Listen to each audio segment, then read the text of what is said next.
on design of refractories, and then some considerations for engineering design of vessels.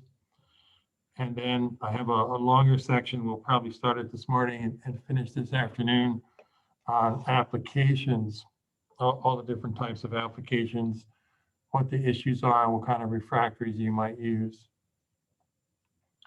So for refractory design, we've talked about all of this basically on and off for the last seven days.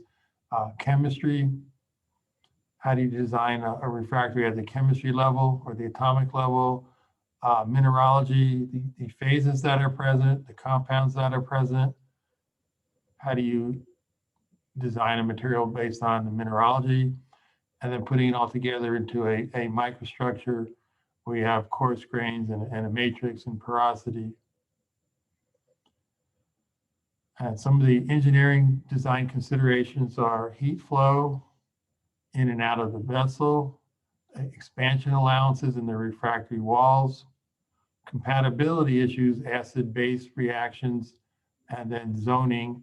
How do you zone a lining to get optimum campaign life? So for refractory design, you're basically using a size-based approach to determine the properties. So you're starting out with the chemistry, and that's basically at the atomic level, the individual atoms. You're going to the mineralogy level, which is the crystal structure and the different compounds that form. And then you're taking those compounds, putting them into a microstructure and relying on phase equilibria, the phase relationships between the different compounds to assemble a microstructure. So what I have here is well, before that, I have a series of examples, but before that, just another slide on the engineering design. And how do you choose a specific refractory for a specific vessel? It's a performance issue. And these are the considerations that are important. The heat flow, do you have a backup lining with insulation? The expansion allowances, we talked about thermal expansion. These refractories have reversible and irreversible expansions, so you have to allow for that in the construction. They have to have chemical compatibility between the refractories themselves and then between the refractories and whatever's in the process vessel. And zoning is the location within a process vessel. You may not have the same refractory in every location. You're actually zoning it to optimize the performance. So for different examples on refractory design, the first example I have here is a solid solution. We've talked about these solid solutions, and I've showed this phase diagram before, but on the atomic level, you're adding Cr2O3 to an alumina refractory. So the alumina refractory is Al2O3. They have the same crystal structure. So the Cr substitutes on the Al site. So you're adjusting the chemistry on the atomic level. And when you add Cr2O3 to Al2O3, you're going to increase the corrosion resistance. Both of these are pretty neutral refractories when you think about acids and bases. So the phase diagram I showed before, aluminum melts at about 2045 degrees C. Cr2O3 melts at about 2275 degrees C. So it's a complete solid solution, and you can substitute Cr2O3 into alumina from 0 to 100%. And in an application like in a coal gasifier, you have a variable slag. It may be acid one time, basic another day. So you're using a neutral refractory that's compatible with each type of slag, and you're improving its corrosion resistance on the atomic level by making a substitution of Cr for Al. So there's a complete solid solution. The Cr plus 3 ions substitute on the Al plus 3 ions and the cation sites in the corundum crystal structure. Cr2O3 is a little bit more neutral than Al2O3, but it also is more corrosion resistant. So it improves the corrosion resistance in both an acid and a basic slag, which you'll probably see in a coal gasifier. You can also engineer the grain boundaries. So in a polycrystalline material, we're stepping up from substituting atoms to controlling the grain boundaries. So we've talked about this before, grain boundary phase and the MgO aggregates. So the aggregates are polycrystalline. They consist of multiple single crystals of MgO. If they're in direct contact, it's direct bonded, but usually you're going to have some type of grain boundary phase that may control the properties of those aggregates. And we talked about controlling the lime to silica ratio, and I summarized that here. If the lime to silica is greater than 2.8, you have a tricalcium silicate and a calcium oxide. It's a high temperature material or high temperature grain boundary phase at that point. Liquid doesn't form until 1850 degrees C. When the lime to silica ratio is between 1.87 and 2.8, you have the tricalcium silicate and a dicalcium silicate, and liquid now doesn't form until you reach 1790 degrees C. When the lime to silica ratio is between 1.4 and 1.87, you now have dicalcium silicate and this calcium magnesium silicate material, monticelite. So now you have a liquid phase forming at a much lower temperature, and that's 1575 degrees C. And then if the lime to silica ratio is even lower, 0.93 to 1.4, you have two different lime magnesium silicate compounds. The first one is the monticelite, and the second one is the first one is meronite, and the second one is monticelite. And the liquid phase develops above 1490 degrees C. And if the ratio is less than 0.93, you have your phosphorite and monticelite. And that still is low melting. Liquid develops above 1500 degrees C. So here's an example of how you want to control the grain boundary chemistry to control the properties of the MgO polycrystalline aggregates. So if you have a lime silica ratio that's in the wrong range, and if you're going to use this MgO for a high temperature application, you then have to adjust the chemistry of the grain boundaries by adjusting the lime and silica ratio.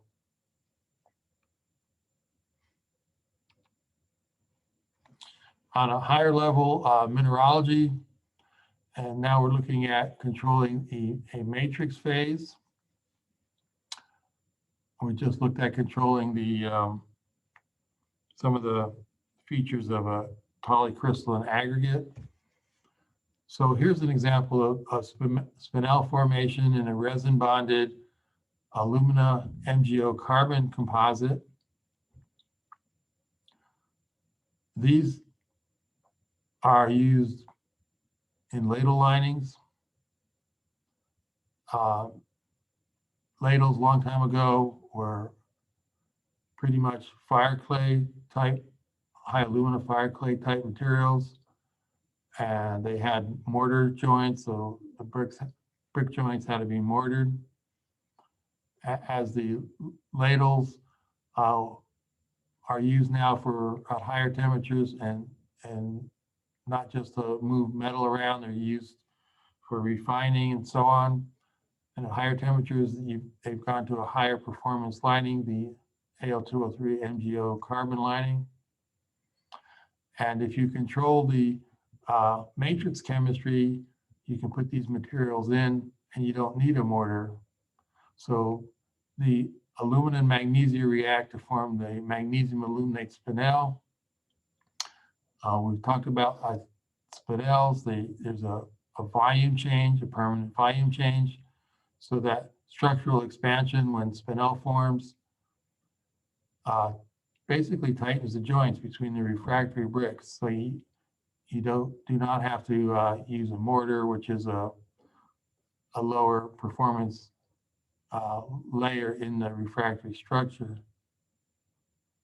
So you have to choose the alumina and magnesia raw materials with the appropriate degree of reactivity that'll occur at the operating temperature, whatever the ladle operating temperature is. So you manage the raw materials, their particle size, their reactivity, the total content of either alumina or magnesia. And then that controls the amount of magnesium aluminate spinel that'll form. And remember, there's a stoichiometric spinel, but you can also have a spinel that's rich in alumina or one that's rich in MgO. And you can also play do some other things here. You can seed the refractory with some magnesium aluminate spinel, and that'll accelerate the reaction. So here's an example where you're controlling the expansion behavior of the matrix. We've also talked about mullite formation, and this is the same thing, developing a matrix phase in situ. Here you can develop a matrix phase that expands, perhaps for ladle lining where you want to make tight joints, but also mullite formation has other advantages because of the mineralogy. And it improves the thermal shock resistance. It improves the overall performance of the refractory. It improves its corrosion resistance, its hot strength, and so on. So mullite formation in an aluminosilicate fired brick, you control the reheat expansion and improve its service temperature. You can improve its properties. And now a mullite, if you recall, is a high temperature material, and its use temperature is approaching 1850 degrees C. And again, a ladle application is appropriate where you might want to expand the matrix and tighten up the joints. So alumina and silica, we went over this, it reacts to form mullite. The expansion tightens the joints between refractory bricks. So you have to pick an alumina and a silica raw material, again with the desired degree of reactivity among the raw materials at whatever operating temperature you're going to be situated at.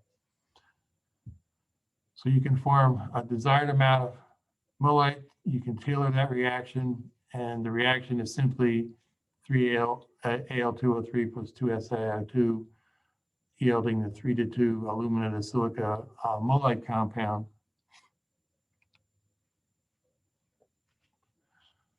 So some examples of how you can do this, a couple different possibilities. One is you can take a kaolin clay, and if you recall, when you heat a kaolin clay, it first forms this metakaolin. So the clay is Al2O3, 2SiO2, and it's hydrated, 2H2O. When you dehydrate it, you have metakaolin, which is Al2O3, 2SiO2. That's a 1:2 ratio of alumina to silica. So you have an alumina and silica source, but it's not the right 3:2 ratio of alumina to silica for mullite. So you add perhaps a reactive alumina in the matrix of this material. So here you're using a clay and a reactive alumina. There's also financial considerations on these materials. Obviously, a clay is a fairly inexpensive raw material. So it's a less expensive way to make a mullite matrix. Another possibility is to use a material like sillimanite plus a reactive alumina. So this anhydrous aluminosilicate is a 1-to-1 alumina to silica. So it's Al2O3 SiO2, and when you heat it, it decomposes directly into mullite and silica. So you have the 3Al2O3, 2SiO2 mullite and silica, and you need to add a reactive alumina that takes care of this excess silica. So again, 3Al2O3 plus 2SiO2 yields mullite. So there's a couple different ways of forming, or there's more than a couple, there's many ways of forming a mullite matrix and controlling the degree of volume expansion, permanent volume expansion. Plus, again, mullite is a higher performance material, and it's more desirable to have that in a lot of applications in the matrix. So you're accomplishing two things at once. For the aggregate again, you have choices. If you have an application like a BOF, which is a basic oxygen furnace, there's a couple choices on the way you can go. You can have a fused MgO coarse aggregate. You can have a sintered MgO coarse aggregate. So these would be bonded with a resin and carbon to make an MgO carbon brick. The fused material costs a lot more than the sintered material, but it's a higher performance material. So the fused MgO coarse aggregates have very large crystals compared to a sintered MgO coarse aggregate. Larger crystals in the MgO aggregates reduce grain boundary areas. That's an area where you can have slag attack or metal penetration. So you reduce that amount of grain boundary area, you improve the properties of the material.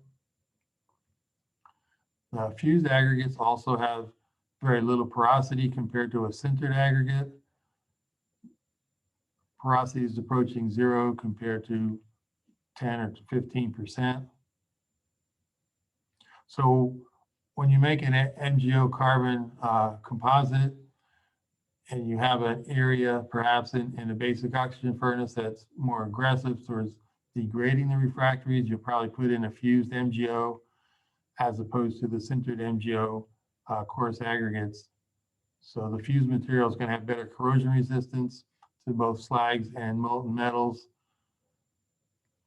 for the reasons I just said, eliminating grain boundary area and eliminating porosity. You can also, more on the microstructural level, you can infiltrate the open pores of a material. And this again would be for an example for basic oxygen furnace. If you have a fired MgO refractory brick, it's going to have 10 to 20% porosity. So you can infiltrate the pores. And in this case, you can infiltrate it with some type of carbon precursor. So MgO fire brick has 15 to 20% porosity. You can pull a vacuum on that material and then infiltrate either a molten pitch, which would be fluid at a relatively low temperature, or a room temperature resin, like a phenolic resin. Once you infiltrate the pores, you can then pressurize that pitch or resin and try to completely fill the pores, and then you can either use it as is or you can coke it, pyrolyze the carbon, and you can infiltrate it again, and you can get up to typically 5 weight percent carbon in a fired brick. And the carbon is non-wetting, so it fills the pores. It's non-wetting to metals and slags. So that improves the corrosion resistance of this material to slags and metals. Again, on a microstructure level, particle packing is important. And there's two approaches here. So the particle size distribution has an effect on the final properties. And one approach is gap sizing, and the other approach is continuous sizing. Gap sizing is typically used for a fired brick, which goes through some type of pressing operation. And a continuous sizing is used in a castable to provide flow control for the powders. So there's theories on both of these, how to design a gap size material or a continuous size material. There's computer programs available to do this for you. So in gap sizing, not all particle sizes are utilized. That's why it's called gap sizing. You start out with your coarse size. You basically make a material, you pack the material, and then there's these open volumes or interstices between the larger particles. Then you put a particle size that fits into those open volumes, and then you create another series of open volumes that are much smaller, and you pack them with a next appropriate size. And you usually do this for at least 3 sizes. The gap sizing, when you gap size material, it doesn't really flow. So you don't use it for a castable, but when you gap size material and you press it, you can achieve a pretty high density. So gap sizing produces refractories with this 10 to 20% porosity range. And we've mentioned porosity is desirable sometimes for thermal shock resistance or decreasing thermal conductivity, but it also, if you have a lower porosity, you have better corrosion resistance. So there's a trade-off here on the effect of porosity.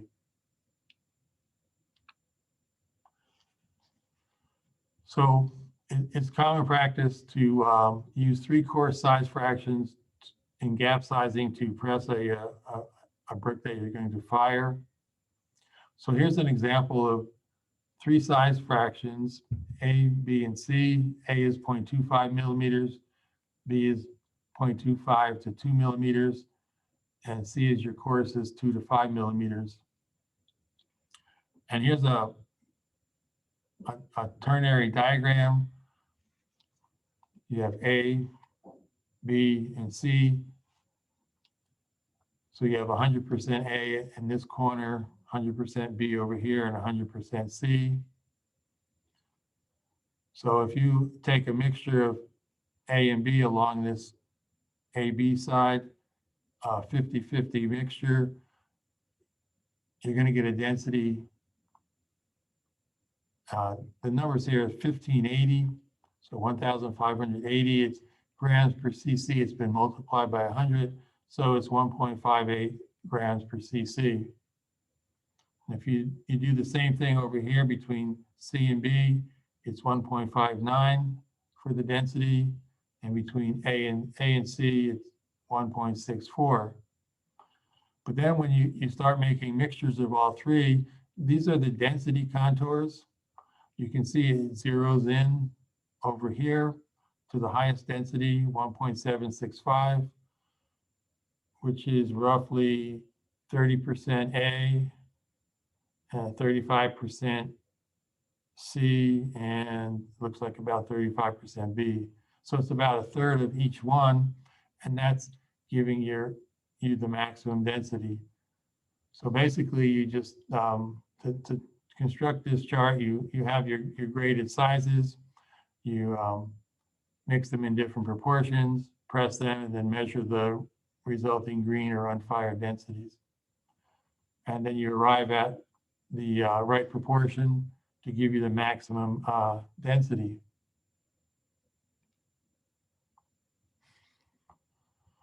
So that's useful for getting your coarse fractions, the right proportion of your coarse fractions for gap sizing, then the matrix particle size to produce a strong matrix, a strong ceramic bond. You're just going to add your very fine reactive particles. And that should give you a dense fired refractory. For castables, it's common practice to use a continuous size fractions. So there's no gaps in this.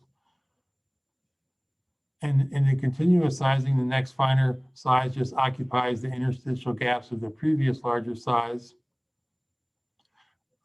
You also have to add your ultrafine particles, which are your reactive materials like reactive alumina or fumed silica.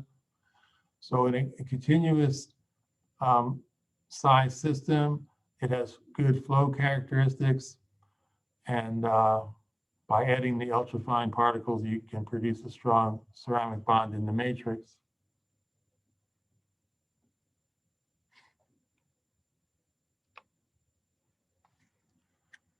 So here's a couple generic castables, what they might look like.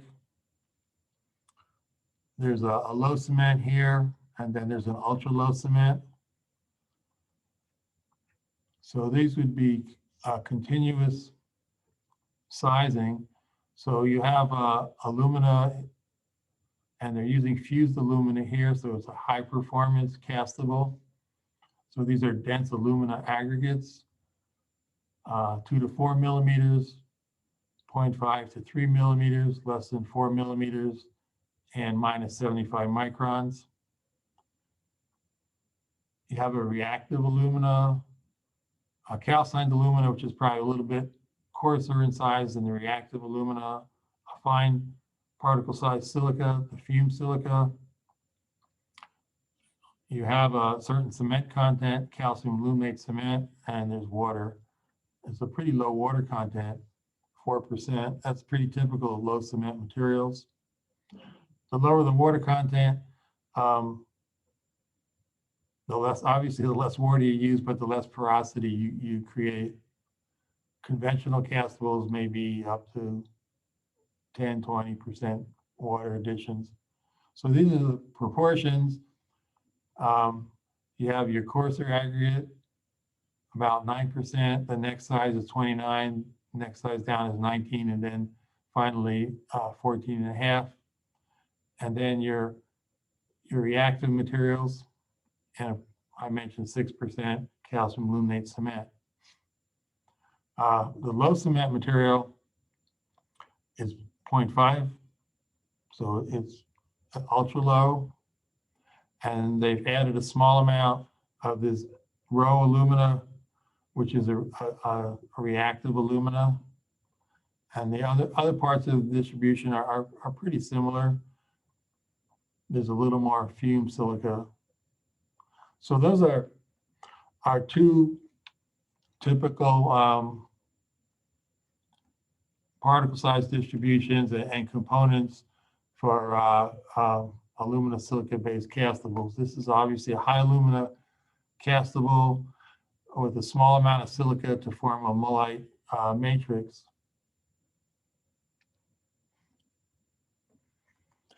For engineering design, you start out with an original vessel design at some point in the history of whatever vessel that is. And then each time you reach the end of its lifetime or the end of its campaign, you analyze it, you look for the high wear areas, and you look for the areas that you want to improve. So after each campaign, you identify the weakest portion of the lining, and then you try to improve that. So you have a new refractory choice, and eventually, after you do this many times, hopefully you achieve a lining that has an acceptable campaign life. And usually that's it usually depends on how the lining wears. An acceptable campaign life is a lining that completely wears out uniformly. Unacceptable would be a portion of the lining that completely wears away and another portion of the lining that's still intact. So to maximize the campaign life, minimize the cost, you want the entire lining to wear out uniformly, and that's how you choose your refractories. So one of the considerations is heat flow, and there's different types of traditional layer designs that have been used. So this is just a traditional 2-layer refractory lining for a processing vessel. So this might be let's say a electric arc furnace where there's molten slag and metal. So there's 2 requirements. First, you have to have containment of the contents of the processing vessel. You have to contain the corrosive materials. So you have to have a lining that's chemically inert to the vessel contents. And you have to retain the thermal energy within the furnace or the processing vessel. And so you have to have insulation of some type. So you have a containment layer and an insulating layer. So the working lining is a lining in direct content with whatever the contents of the vessel are, the corrosive contents. So that working lining provides the corrosion resistance, and to maintain the temperature inside the vessel. The insulating lining backs that up. That one's in direct contact with the vessel shell, the metal shell, and that provides a thermal insulation. So here's a working lining and then an insulating lining, just a schematic drawing of the wall of the furnace. Here's your hot face. Here's your cold face. This line is the temperature profile. The thickness of the working lining here is just L1. The thickness of the insulating lining is L2. The working lining has a conductivity K1, and the insulating lining has a conductivity K2, a much lower thermal conductivity. T1 is the temperature of the hot face. T3 is the temperature of the cold face. And then T2 is the temperature of the interface between the working lining and the insulating lining. So the heat flow, Q, is the heat flow per unit area and time, just equals the hot face temperature minus the cold face temperature. That's the delta T across the wall. And that's divided by the sum of these two, L1 over K1. L1 is the thickness, and K is the thermal conductivity of the working lining, and L2 is the thickness of the insulation lining, and K2 is its corresponding thermal conductivity. So delta T divided by these two terms, K2 is going to be much smaller than K1. So when you divide L2 by K2, this term is going to be bigger than this term. So the insulation, the conductivity of the insulation is going to dominate the heat flow.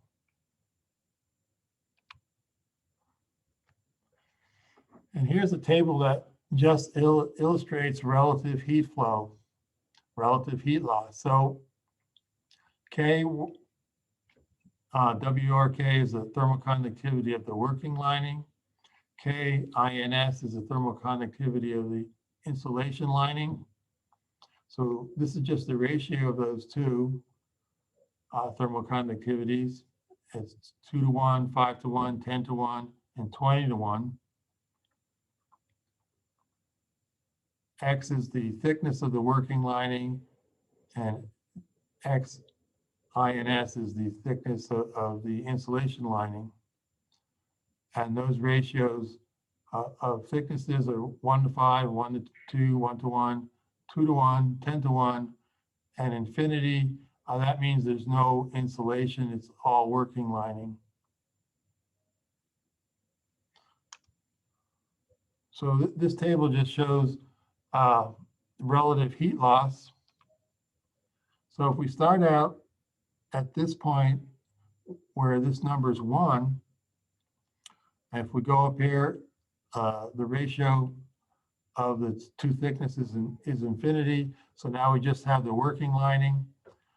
And typically, a working lining is about 10 times the thermal conductivity of the insulation lining.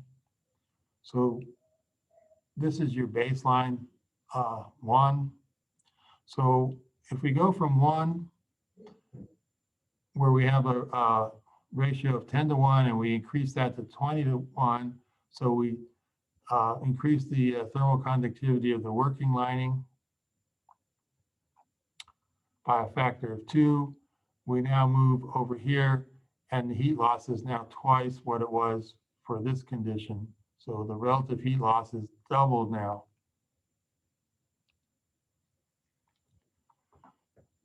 If we go in this direction, keep the same thermal conductivities, but now add an insulation backup behind the working lining, and the ratio is 10 to 1. These all have the same unit thickness, unit wall thickness. So it's basically 1/11 of the wall now is an insulation backup lining. Just putting in that amount of insulation almost cuts the heat loss in half. So a 10 to 1 ratio in the thickness of the working lining to the insulation lining cuts your heat loss almost in half.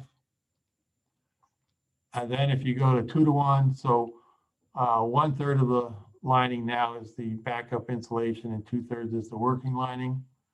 That decreases the heat loss by about 75%. So now it's only a quarter of what it was. So this table is just showing you the effect of the thicknesses of the working lining and insulation lining and the ratios of their thermal conductivities, and it's the effect on the heat loss.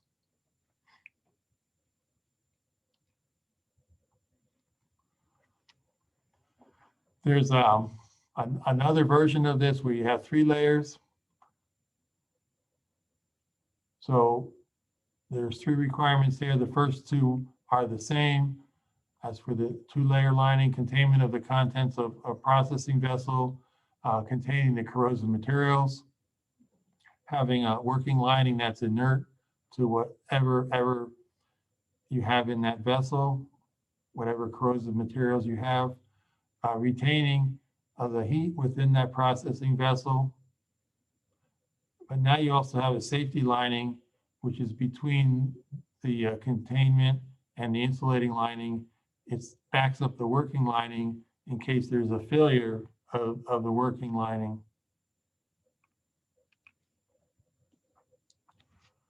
If the working lining fails, and all you have is a porous backup insulation, that would probably fail rather quickly also. And then you have your corrosive materials in contact with the metal shell, which is not a good situation. So in a 3-layer processing vessel, the working lining is in direct contact with the contents of the vessel for the corrosion resistance. The insulation lining is against the steel shell. That provides the insulation. And then the backup lining is between the 2. It's a safety lining if the working lining fails, and it protects the insulation lining and the metal structure of the furnace. So now you have a working lining, a backup lining, and an insulating lining. Each lining has its own thermal conductivities, K1, K2, and K3. Each lining has its own thickness, L1, L2, and L3. And then there's the temperature profile would look something like this from hot to cold face. The hot face temperature is T1. Now you have an interface temperature between the working lining and the backup lining, and interfacial temperature between the backup lining and the insulation lining, and finally the cold face temperature. So the backup lining is usually fairly dense, low porosity, like the working lining, but it's an inferior, cheaper type material. So the heat flow, we just add the a third term here, L3 over, well, we have three terms. So this is the working lining, the backup safety lining, and then the insulation lining. And T1 is the hot phase, T4 is the cold phase. So if K3 is for the conductivity for the insulation, it's again going to be the lowest K value, and it's going to dominate this equation and control the heat flow. So those are two common approaches for linings for vessels that contain reactive corrosive materials. You can also have a multi-layer refractory lining. If you have an environment where you do not have corrosive liquids or fluids or metals or gases, where you're just trying to maintain or manage your heat loss. So two requirements for thermal insulation type lining: you want to minimize heat loss, and you want the lining to have low heat capacity. If you're thermally cycling that furnace, heating and cooling it, you don't want to use a lot of energy to heat up the walls. So this is just an example of a lining that has three insulation materials: a hot face layer, a middle layer, and a cold face layer. The hot face would have the higher insulating material, the cold face the lower insulating material, and the cold face conductivity would be lower than the hot face, and the middle layer would be intermediate. So your temperature profile, you're dropping the temperatures through each layer until you reach the cold face, and the temperature drops will be greater as the conductivity goes down. Same equation applies here. You just have different numbers for the thicknesses and thermal conductivities. So all of these K values will be pretty low for an insulation type lining, and that would really lower the heat flow. So you have to worry about expansion allowances when you design a furnace lining. We talked about refractories expanding, reversible thermal expansion, and then permanent reheat expansion. So you have to account for these. So you have to allow for thermal expansion of refractories that are installed at room temperature and then heated to their operating temperature. These dimensional changes must be designed into the refractory lining. If you don't design in expansion allowances, high compressive stresses will develop. And these stresses can be very high. Sometimes, like we just mentioned, like in a ladle application where you might want to tighten joints, you might want to allow for a little bit of compressive stresses to develop. I mentioned ladles, rotary furnaces, rotary kilns are another situation where you want to tighten up the joints. So in certain cases, you want to build in some stresses, but for the most part, you do not want to develop these high compressive stresses. So you have to have expansion allowances. And we had talked about different sources of dimensional changes. reversible thermal expansion. Irreversible are the reheat changes. We talked about phase transformations where crystal volumes are different when they go through the crystal structure changes, and creep deformation, which causes a shrinkage. So besides accounting for these dimensional changes, you have to think about the lining. We just talked about linings where there's a hot face and a cold face. Well, there's a thermal gradient from the hot to the cold face. So all of these sources of dimensional changes are in a thermal gradient. So that results in a dimensional change gradient. So it's not as simple as just having a furnace wall at one complete uniform temperature. There's a thermal gradient. So all of these sources are also dimensional change gradient. Expansion allowances, how do you do that? Well, you can leave an open space or a gap. So you leave regular open spaces between refractory shapes to accommodate the expansion. So these spaces close when the furnace is heated up, and if you do it exactly right, they close without building up stresses. You can put a spacer that decomposes when the furnace is heated up. So you place spacers between the refractory shapes. Those spacers decompose during the heat up, and the joints are filled. You can put a compressible joint filler, which is some type of fiber board. Those boards can compress substantially, and then they'd fill the joints. So the required length of compensation, here's a real simple approach. Delta L is the required length of expansion accommodation. A is the linear thermal expansion coefficient. L0 is the length of a refractory structure. It could be the length of, let's say, a sidewall of a furnace. And delta T is the temperature change.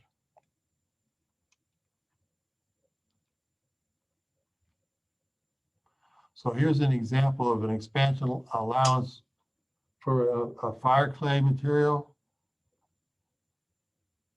So here's our equation, delta L equals A times L0 times delta T. Fire clay refractory has a typical value for the expansion coefficient of 5.5 times 10 to the minus 6 per degree C. Let's just say the furnace wall is 10 meters long, and let's heat it 1,000 degrees above room temperature. So our delta T is 1,000 degrees C. If you do that, that wall is going to expand 5.5 centimeters. That's like about 2 inches. So if the wall is constrained in a metal shell, the metal shell is going to be at a temperature near room temperature. It's the cold face. If this refractory is constrained, it's going to build up a large stress. So here's our simple equation that we talked about. We talked about mechanical properties. The stress just equals the elastic modulus times the strain. Typical elastic modulus for a fire clay refractory might be about 10 million psi. The strain here over 10 meters is 0.0055, and that gives a stress of 55,000 psi. And I showed all those boring data sheets on refractories. If you recall, the stresses, the compressive stresses were maybe 5,000, 10,000 psi for a lot of these materials. So you can see that this stress that builds up, the thermal stress, may be a factor of 10 higher than the strength of the material.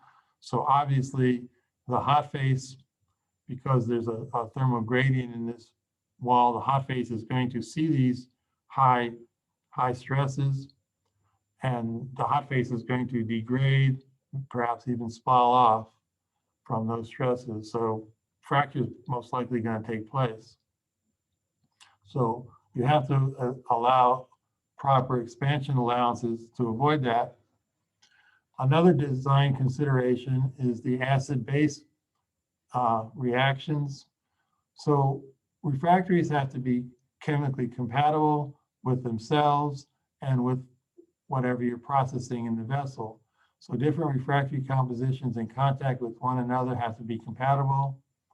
And refractory compositions in contact with, let's say, slags or glasses or metals, that has to be compatible. And basically, you're avoiding an acid-base contact. Obviously, acids and bases react, so you try to avoid that situation. So I had a longer table when we talked about corrosion. So I have a shorter table here, an abbreviated table with some of the more common compounds. The K2O is basic. SO3 is acidic. Up on the top here is SiO2, it's acidic. Towards the bottom is MgO, it's basic. In the middle is Al2O3, it's fairly neutral, maybe a little acidic. So this is a table going from bottom to top, from bases to acids. Obviously, you can't put silica in contact with MgO because it's going to react, form some low melting materials. The thing about this table is it's totally empirical. So these tables are made up over the years based on experience. So it's an empirical table based upon experience, but it does rank these fairly well in the right order. And we also described the V ratio, which was the sum of the basic oxides over the sum of the acidic oxides. So whether you have a slag or a refractory, you take its total chemical composition, you put it into this type of equation. The bases are on the top, CaO, MgO, FeO, and MnO. The acids are on the bottom, SiO2, P2O5.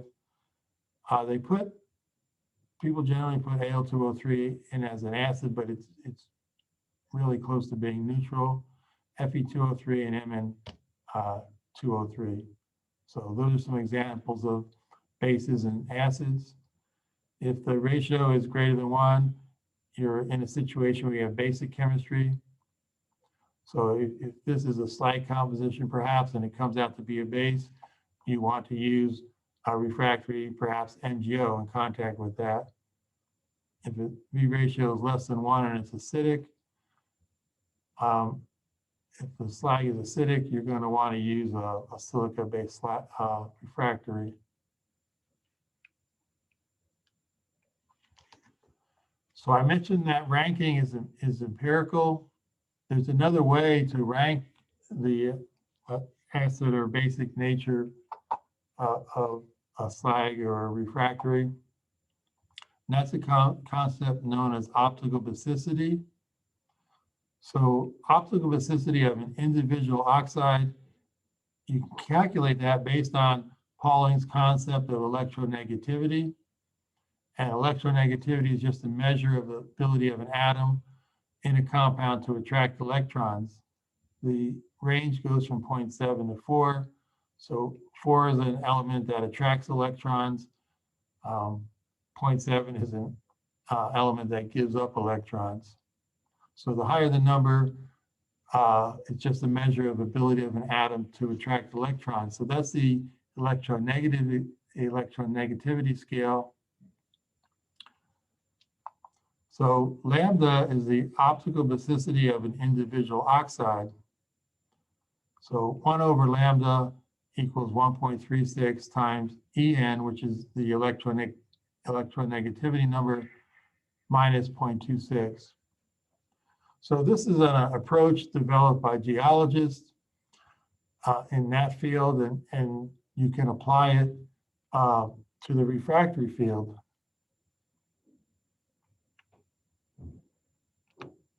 So here's a periodic table, and all the electronegativities are shown on this table. Here's fluorine. Its electronegativity is the highest, 4.0, so it attracts electrons.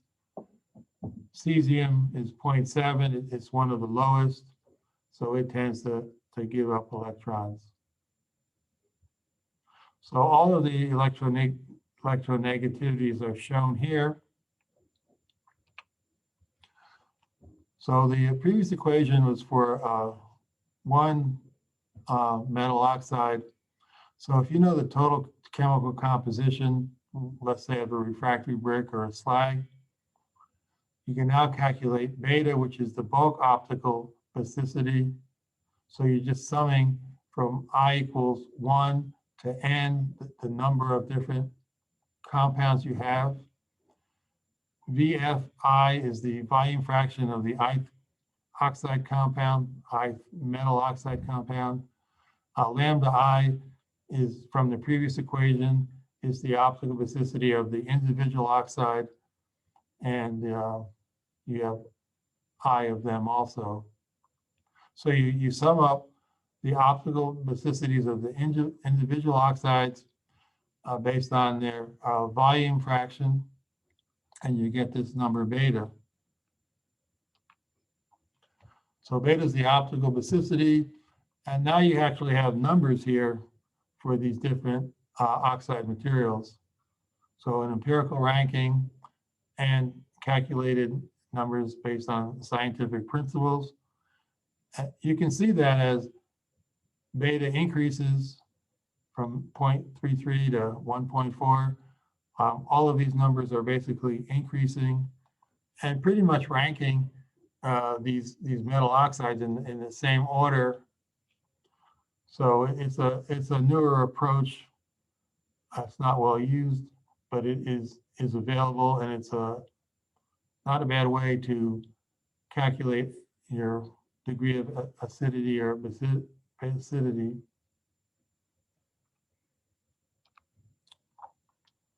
So another example here for phosphorite. Phosphorite's a basic refractory. It's a magnesium silicate, Mg2SiO4. It's basic. It's compatible with other basic refractories, MgO, chrome magnesite, Cr2O3 MgO, chrome material, Cr2O3. It's not compatible with an alumina silica material that's high in silica content because silica is an acid. So the phosphorite reacts with silica to form a liquid at a relatively low temperature, 1250 degrees C. So if you have an application where you want to use phosphorite and silica in the same furnace for some reason, what you have to do is you have to separate them with a neutral refractory. So CrO2 is in the middle of that table, so it's a neutral material. So if you put a chrome or perhaps an alumina refractory between these two, you will avoid having this type of reaction. And the other thing to consider for engineering design is zoning.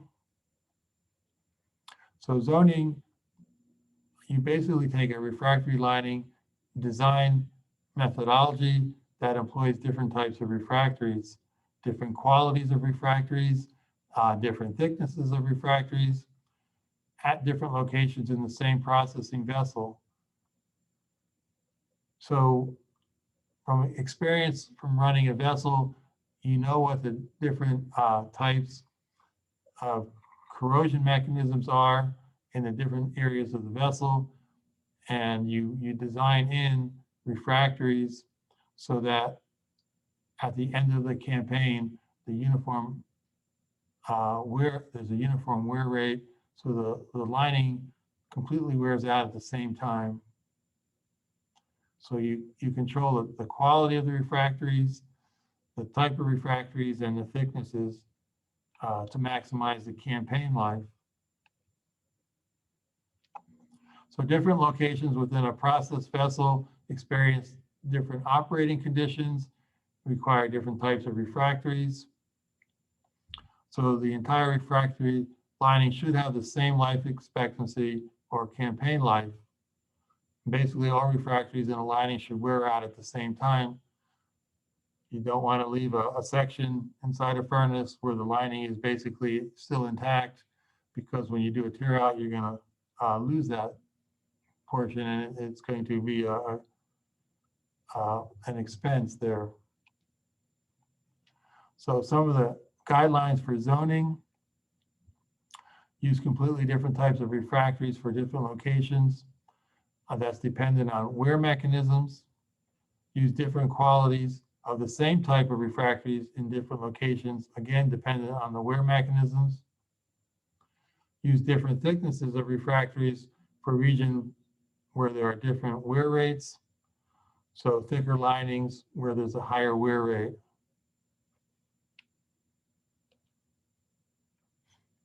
An example of a ladle slag line. So if you construct a ladle with a single refractory, the high wear area is the slag line. So there's going to be accelerated wear at the slag line. The slag will wet the refractory, the slag will penetrate the refractory, and the slag eventually reacts with and dissolves the refractory by forming the low melting compounds. So if you do not use the zoning concept for a ladle, if you maybe make a ladle out of a fire clay brick, like they used to many years ago, you're going to have a lot of slag line cut.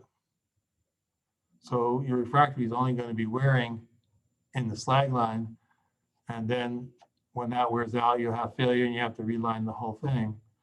But you can use a carbon-containing refractory that prevents wetting of the slag at the slag line. So we talked about AL203 and MgO carbon materials. Well, that kind of composite material, if you put it at the slag line, when you have carbon present, that really slows down step one here by preventing wetting. And then that also is going to slow down steps 2 and 3. So you want to put a higher performance refractory in a high wear area like the slag line, so that the whole ladle wears out uniformly.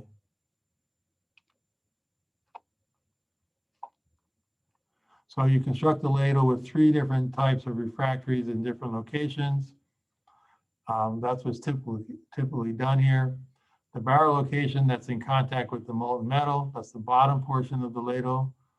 The slag line that's in contact with the molten slag, and then the transition region separating the barrel and the slag lines. So you may have a layer of refractories separating these two also. So that would be a typical design for zoning a ladle. So the next section is a longer section. So we'll start it here and finish after lunch. We mentioned these applications the very first day: iron and steel. BF is the blast furnace, BOF is the basic oxygen furnace, EAC is electric arc furnace, and AOD is an argon oxygen decarbonization furnace. So those 4 furnaces are the primary furnaces for making iron. These 2 make steel. This makes stainless steel. You have non-ferrous metals, and we mentioned an aluminum reduction cell and an aluminum melting furnace. So just looking at these 2 types of furnaces. In ceramics, there's tunnel and shuttle kilns for firing different kinds of materials. In glass, there's melting tanks. Mineral processing, they have rotary kilns, and in this case, we'll look at a cement kiln. There's vertical kilns. This is a lime furnace, vertical lime kiln. Chemicals are processed in vessels lined with refractories, petroleum reaction vessels. So for the last thing here, we'll just go through each type of furnace, look at what the areas of maximum corrosion are or maximum wear, and look at how we might zone these these different applications with different types of refractories. So this is an integrated steel plant.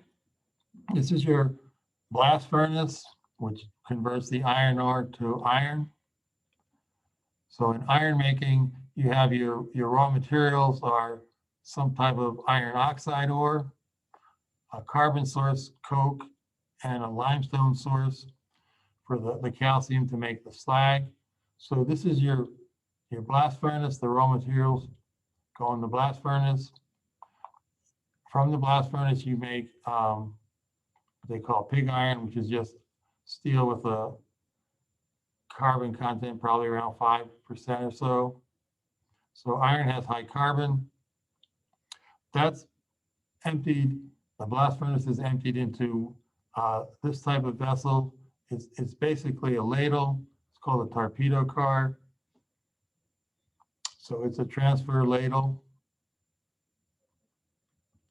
That transfers the hot metal, the hot iron, to a basic oxygen furnace. So the feed for the basic oxygen furnace is molten iron, plus you can also put scrap into that. The basic oxygen furnace removes the carbon and makes steel. Another way to make steel is an electric arc furnace. You're simply remelting scrap. So you don't have a blast furnace or a BOF furnace, you just have an electric furnace melting scrap to produce steel. So whether you make steel from a basic oxygen furnace or an electric arc furnace, you now have molten steel that's transferred to a ladle. If you're just transferring it and using a ladle without any secondary treatment, that will go directly to a continuous casting operation or an operation where you make ingots. So you take the molten steel, cast ingots, or put it in, transfer it to another vessel known as a tundish, which feeds a continuous caster. There's a water-cooled mold that cools the liquid metal and forms a ribbon of shape or whatever type of steel you're forming. You can also do secondary treatments in these ladles. You can add alloys, you can do more refining. And when you do that, you need a higher performance refractory lining because you're running at higher temperatures and longer times. So after you do a secondary treatment, you can pour an ingot or go to a continuous caster. So that's what an integrated steel plant looks like. We'll take a look at these furnaces and these different ladles and tundishes to see what the refractories are. So we have enough time to do a couple of these. So a blast furnace simply produces iron from iron ore. So the charge in the blast furnace is an oxide of iron. So the iron ores can be Fe2O3, Fe3O4, can be a hydrated version, 2Fe2O3, 3H2O, could be an iron carbonate. The iron ore has impurities. Aluminum and silica are some of the impurities. Sulfur, phosphorus, manganese are also impurities. Limestone, calcium carbonate, is the source of calcium oxide for forming the slag. The slag removes the impurities. And coke is a source of carbon. So your raw materials are an iron oxide, calcium carbonate, and carbon. Blast furnace is just a vertical cylinder. They're quite large, about 200 feet tall, maybe 45 feet in diameter. So they're large vertical cylinders that charge the iron ore, the limestone, and the coke is charged at the top of the furnace. At the 200-foot level, and at the ground level, you have preheated air that's passed through this charge from the bottom of the furnace. It diffuses upward. That preheated air causes the coke to burn. So one of the purposes of having coke is it burns and generates heat. It generates temperatures approaching 2000 degrees C, and it also generates CO gas. The CO gas is what reduces the iron oxide to the iron. When the heat is generated, the limestone forms a molten slag. It captures the impurities. The CO gas reduces the iron oxide to the molten metallic form of iron. The slag and molten iron are collected at the bottom of the furnace. The slag is sitting on top of the iron. Iron has about 5% carbon dissolved in it. So you periodically draw off the molten iron and slag at the bottom of the furnace. These furnaces last a long time, 5 to 10 years. So it's a long campaign. So when you put a refractory lining in and you zone it properly, you have to wait a long time to see the results of that campaign and analyze the wear mechanisms and then perhaps make some improvements. So sometimes it's a long time between relinings, and it's a long time to develop a new set of refractories that might make an improvement. So the reactions that are taking place in the blast furnace, carbon and solid carbon reacts with O2 gas to form CO gas. The solid calcium carbonate decomposes to CaO, which forms the slag, the liquid slag, and CO2 gas. Here, this particular iron ore, Fe2O3, reacts with the CO gas to form liquid metal and carbon dioxide gas. So this is your main reaction where you form iron, and carbon can also combine with the CO gas generated here and form more CO gas.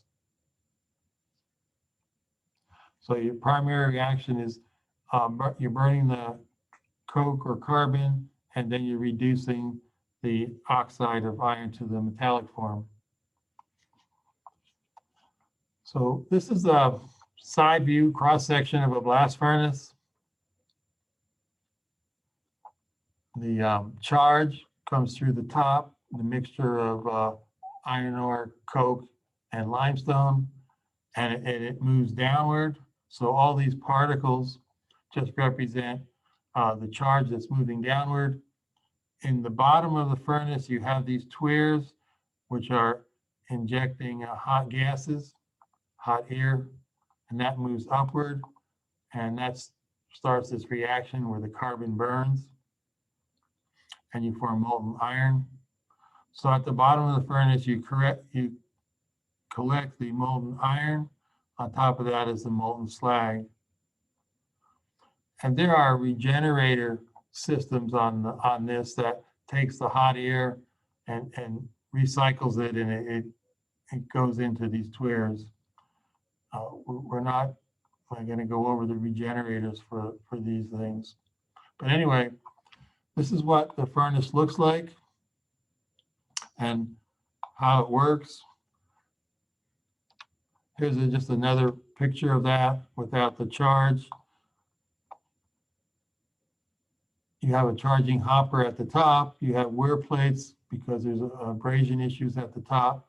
This is your upper stack. This is your lower stack.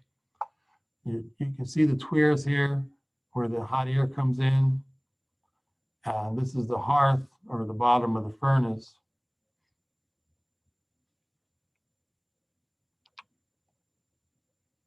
So if you were to zone this furnace, and the different colors just represent different types of refractories. The top of this furnace, where the charge comes in, you have impact damage, you have abrasion. In the sidewalls, where you're generating heat and CO, you now have a CO disintegration issue. The impurities, you may have an alkali attack issue, and a cold charge entering a hot furnace, you can have a thermal shock issue. So that's some of the problems you may have in the sidewalls. in the bottom where you have the molten slag and the molten iron, you're going to have slag corrosion, metal penetration issues. So these are some of the primary issues you have to deal with for wear of the refractories. On the other side of this diagram, I put the type of refractories you would use. Up in the top, you just need a high duty fire clay. Over here, where you have an abrasion issue, you want to use a strong high alumina refractory, so it may be a phosphate bonded Al2O3. If you want to go to a more costly refractory that's even harder, you can line the top of the vessel with silicon carbide based refractory. In the upper side wall, you just need a super duty fire clay. As you go down to the lower side wall and down closer to the bottom of the furnace where the temperatures get hotter, a high alumina refractory is needed, perhaps even a silicon carbide in the tware areas. And then the bottom of the furnace is just basically carbon. They're mostly carbon because the metal and the slag don't wet the material. You have all the CO up here. It's a reducing environment. You're not going to oxidize the carbon. Sometimes there's some super duty fire clay put in the bottom of the furnace. So that's what a blast furnace looks like. We've gone over all these different kind of refractories and some of the tests that you can use to determine these properties. So I'll do one more before lunch, and that's the basic oxygen furnace. And that produces steel from iron. So the charge is now the iron, the molten iron from the blast furnace. You can also add scrap metal, maybe 15 to 20% in the basic oxygen furnace. And lime is, again, your source. Limestone is a source of lime to form the slag. So the basic oxygen furnace looks like a large crucible. It's on trunnions or pivots, so it tilts. Typical capacities are 100 tons, but they can be quite a bit larger. So you have a water-cooled lance that goes into the top of this crucible and blows oxygen into the molten iron. The carbon in the iron is oxidized. That generates heat approaching 1800 degrees C. So now you're burning off the carbon in the iron and making steel. That heat generated causes the limestone to decompose and melt. So now you have a slag rich in lime. The impurities are dissolved in the slag. Impurities in the metal like manganese, sulfur, phosphorus can also be oxidized and captured in the slag. So after you drop the carbon level to the desired level, you simply rotate this furnace. It's on pivots.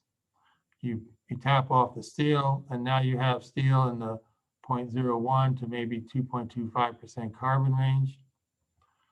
And the furnace, you actually invert it to tap the slag. And if you remember, I mentioned there's a practice when we talked about the composites and basic oxygen furnace of washing the furnace inside of the furnace walls with the slag or slag splashing.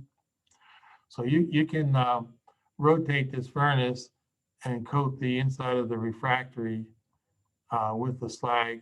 And these refractories are the NGO carbon materials. So that slag layer is a diffusion barrier to oxidation. The campaign life on these furnaces, 2,000 heats. They can make 2 or 3 heats of steel in an hour. So these last a long time. The BOF furnaces for making steel came online in the 1950s. That's when they were basically invented. They replaced the open hearth furnaces that made steel. On the first linings of these furnaces, you were getting 20 heats, 40 heats, 50 heats. So there's been tremendous improvement in the refractory technology to go from a few heats to 20,000 heats. And this is one of the ironies of making a better refractory for refractory companies.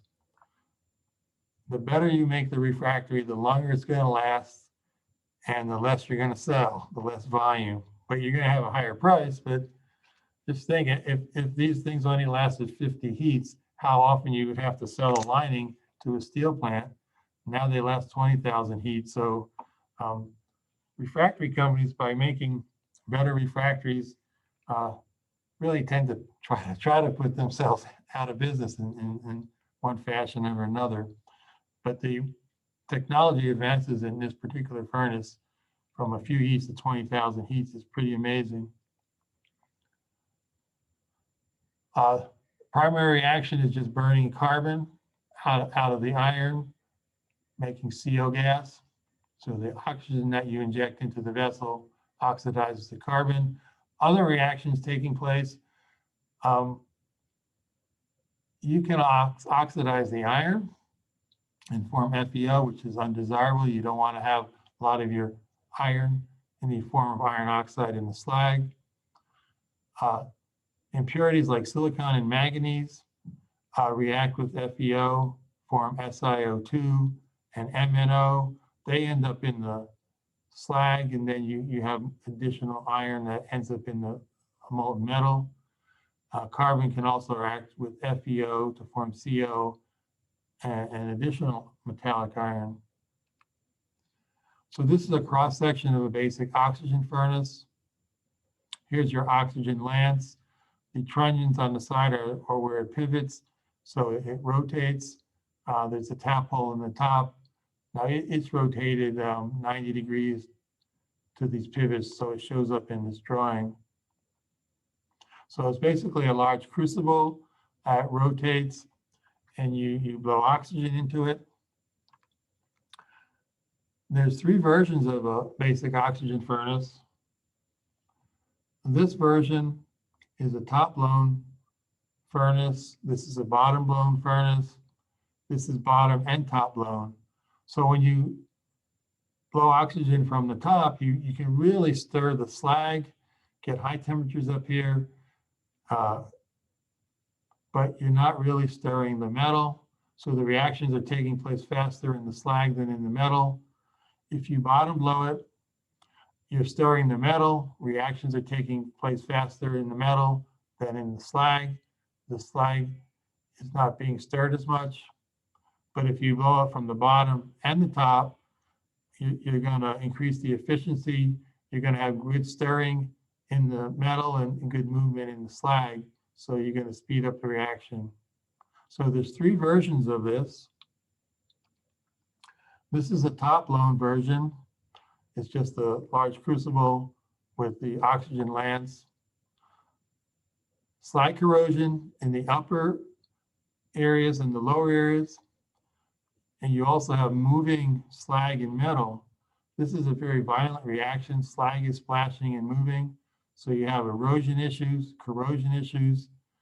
You drop hot metal into this furnace. You drop hot scrap.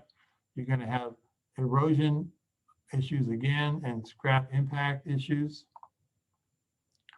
So there's usually a working lining and a safety lining. So the orange would be the working lining and the green would be the safety lining. The working lining is these MgO carbon composites, lines the entire vessel. They start out 3 or 4 feet thick. And then the safety lining is a burned MgO brick. The tap hole is a high wear area, so it's an MgO carbon material. And the nose up here is an MgO plastic. So this is just a simplified version. There may be many different types of chemistries here. Maybe there's fused cast MgO in the tap hole or in high wear areas in the sidewalls. Maybe a less expensive sintered MgO somewhere else, like the bottom. The carbon contents also range maybe from 5 to 30%. So the zoning is just more complex than putting one MgO carbon brick in. There's multitude of different versions of this in because the wear is not uniform in this vessel. So you're zoning it so that when you're done with this campaign, 20,000 heats later, this orange surface where it's completely away, you're just left with the backup lining and a small amount of the working lining. If it's bottom blown, you have the same issues. You have slag corrosion, you have moving slag and metal for erosion, metal and scrap impact. Same type of refractories, except now the bottom is a high performance MgO carbon composite, and it's removable. It tends to wear out prior to the rest of the lining, so you can drop it out and put a new bottom in. The one that's top and bottom blown, same type of wear mechanisms and issues, same types of refractories, except now you don't have twears in the bottom.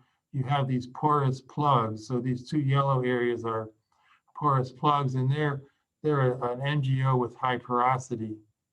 So you're forcing air through these porous plugs to provide the agitation. You're not using twears. You don't need the action of twears. Bubbling the gas through the bottom through porous plugs is sufficient. So it's about 12:30. We'll stop there, and at 1 o'clock we'll finish up how these other vessels look and how they work. Strange little message on my screen here. I hope you don't have it on yours. Anyway, the next application is an electric arc furnace, and that produces steel alloys from scrap metal. So the charge is a scrap metal. It's an alloy addition. Different alloys can be chrome, nickel, molybdenum, titanium, vanadium. So you can have alloy additions if you like. And you have limestone, again, as the source for calcium carbonate, for calcium oxide to form the slag. The furnace is basically another crucible design. It tilts. This one has a removable roof. 100 tons capacity is a typical size for this furnace. You melt metal by heat generated from an arc formed between the melt and the carbon electrodes. So those temperatures approach 1800 degrees C. The slag forms from the limestone and the impurities. You can add an oxygen lance to this furnace. You already have scrap steel, but you may want to adjust the carbon content and oxidize some of the carbon. So you can add an oxygen lance to this furnace. And impurities in the metal, manganese, sulfur, phosphorus are oxidized, captured in the slag. And now you have steel about, depending on how you process it, about 0.01 to 2.25% carbon. And you have to rotate the furnace to tap the steel and the slag.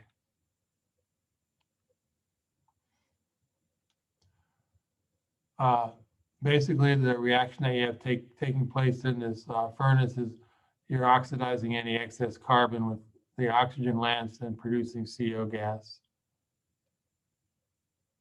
So this is a side view of an electric arc furnace. You can see the carbon electrodes. Two of them are shown here. Here's the pouring spout where the metal and the slag is tapped. The roof on this furnace comes up and rotates in order to charge the scrap. The electrodes can also move up and down so that everything moves out of the way so the scrap can be charged and the roof comes back in place with the electrodes. So an electric arc furnace, you have thermal shock issues in the roof. You're rotating the roof to charge the furnace, so you're cooling it, then you're heating it. So you have thermal shock issues, you have slag corrosion in the sidewalls, you have scrap metal impact in the bottom, metal penetration in the bottom and sidewalls. So the roof on these furnaces is usually some type of high alumina, could be a breaker, could be a castable, could be a precast castable shape. Upper sidewalls above the slag line, MgO CR203 materials, so magnesite chrome. The lower sidewalls, where the wear is more aggressive, would be an MgO carbon material. And the bottom might just be MgO below the metal line. Sometimes it's an MgO ramming mix. So that's what an electric arc furnace looks like. To transport the iron to the blast furnace, to transport iron from the blast furnace to the basic oxygen furnace, I mentioned that there was a ladle designed to do this. It's a cylindrical shape designed with conical ends. It's shaped like a torpedo, so it's called a torpedo car. It holds 125 to 250 tons of molten iron. So molten iron is charged into that crucible type design. Slag corrosion and metal penetration are issues. This is a cylindrical shell. It's on a railroad car system that's quite large. Slag comes along with the metal, so you do have a worry about slag as well as hot metal. The shell is sometimes it's a pitch infiltrated high alumina, or it can be a resin bonded alumina carbon. So the shell is what's in orange is usually just one type of material or variations on that type of material. Ladle transports steel from the basic oxygen furnace or electric arc furnace to either ingot casting or to the continuous casting. And the ladles are charged with molten steel. A ladle can also be used to do additional processes, additional metallurgical processes, deoxidation, taking oxygen out of the steel, vacuum degassing, removing sulfur. You can add alloys to change the chemistry. There's stirring going on through these different processes. Ladles usually last about 100 heats. So this is a ladle for just moving molten metal. There's no extra refining in this type of metal. So this is a little simpler than a refining ladle. Upper sidewalls, you have thermal shock and corrosion. Same thing in the lower sidewalls and the bottom. You're filling and emptying this ladle. So thermal shock, corrosion, metal impact. So the working lining, which is the orange and yellow, would be a MgO CR203, a mag chrome material. It can also be a high alumina material where you have a mullite matrix, or actually a lot of that is actually forming during the ladle operation. The backup lining is usually alumina, Al2O3. If there's a porous plug in the bottom for some additional stirring, it's going to be a high alumina porous plug. And the bottom can also be an alumina chrome material. Excuse me, Joseph. Yes. I think the reason that we're seeing the message in the middle of your screen is you have another application opened up and it's trying to compete with your PowerPoint. You need to close out if you have some kind of other application, maybe running, if you have It something. shouldn't be, but I will check that and see what I can find.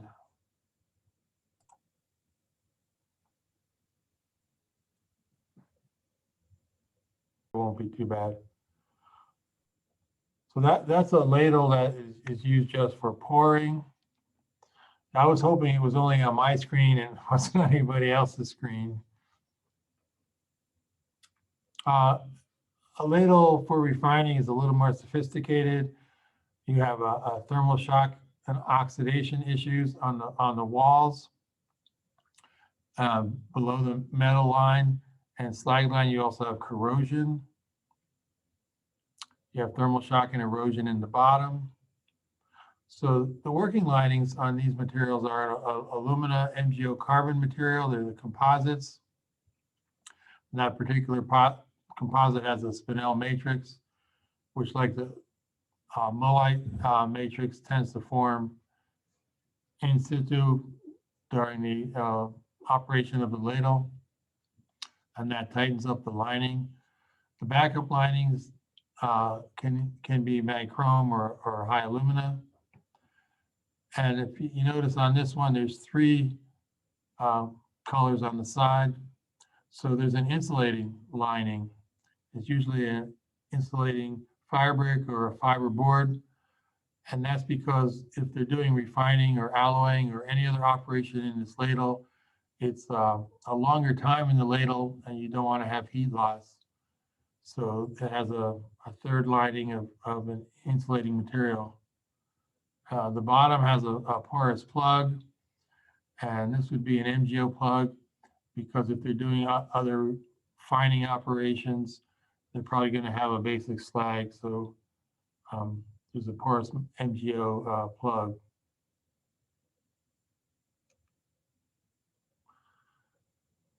So for controlling the flow of molten metal from a ladle or a tun dish, which we'll go over shortly, you need a mechanism to do that, and what's used is a slide gate. So the slide gate controls the flow of molten metal. So this is a side view of a slide gate. You have a plate here that's fixed. This is the bottom of the ladle. You have a fixed plate with a hole in it.